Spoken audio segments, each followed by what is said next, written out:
তো নমস্কার বন্ধুরা, আজকে দেখুন আমি একটা নতুন রেসিপি নিয়ে এসেছি আপনাদের সামনে।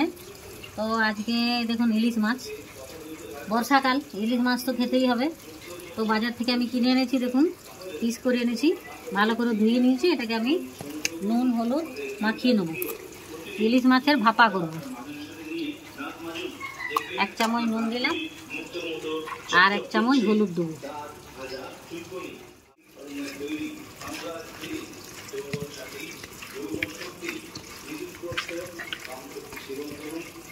হয়ে গেছে, একটু মাখিয়ে রাখলাম। কালো সর্ষে দিলাম সাদা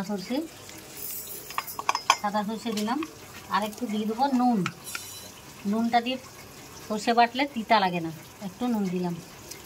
এটাকে আমি এবারে পেস্ট করে আনবো। এই যে ইলিশ মাছ ভাপা করবো, তার জন্য আমি প্রথমে একটু কড়াইতে তেল দিচ্ছি।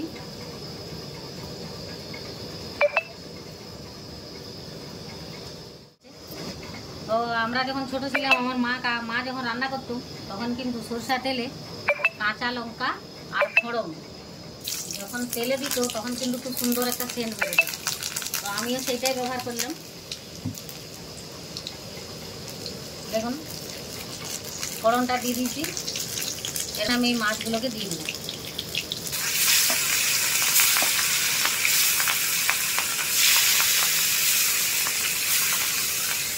দিয়ে দিলাম মাছগুলো সব।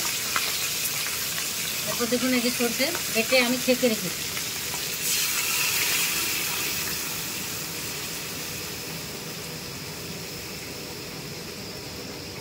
দেখুন ছাকা সরষে, একদম খসা নেই। আর একটু এটাকে আমি ধুয়ে দেব। এরপরে দিলাম দেখুন এই যে টমেটো, একটু টমেটো ব্যবহার করছি, পেস্ট করে রেখেছি একটা আমি টমেটো দিয়ে দিলাম এর সঙ্গে।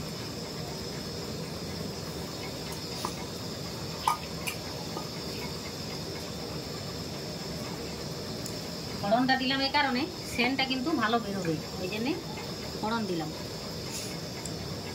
এরপরে দিয়ে দেবো দেখুন হলুদ দিয়ে দিলাম। দিলাম 1 চামচ নুন, পরিমাণ মতো, মানে স্বাদ মতো দিবেন। আমি যেহেতু নুন মাখিয়েছিলাম মাছটাতে, তো আর একটু দেবো, বেশি দেবো না, কেন ঝোলটা শুকনো হয়ে যাবে।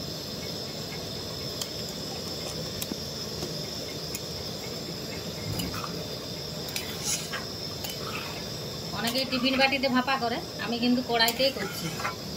আপনারা দেখুন আমি কড়াইতে কিভাবে ইলিশ মাছটা ভাপা করছি। দেখুন কাঁচা লঙ্কা, আরও কাঁচা লঙ্কা দিলাম, আমি কতগুলো ব্যবহার করছি, মধ্যিখানে চিড়ে নিয়েছি।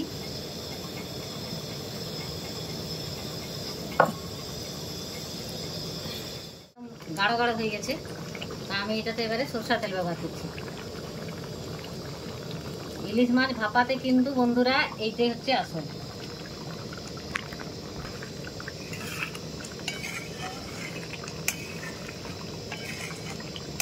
হয়ে গেল আমার ইলিশ মাছ ভাপা। বন্ধুরা, আমার রেসিপি কেমন লাগলো আপনাদের আমাকে অবশ্যই কমেন্ট করে জানাবেন। আর আমার রান্নাঘরটাকে আপনারা ফলো করুন, প্রত্যেকদিন নতুন নতুন রেসিপি নিয়ে আপনাদের সামনে আসব। আর যদি ভালো লাগে কমেন্ট করে জানাবেন, অনেক শেয়ার করবেন, লাইক করবেন আর সাবস্ক্রাইব করবেন।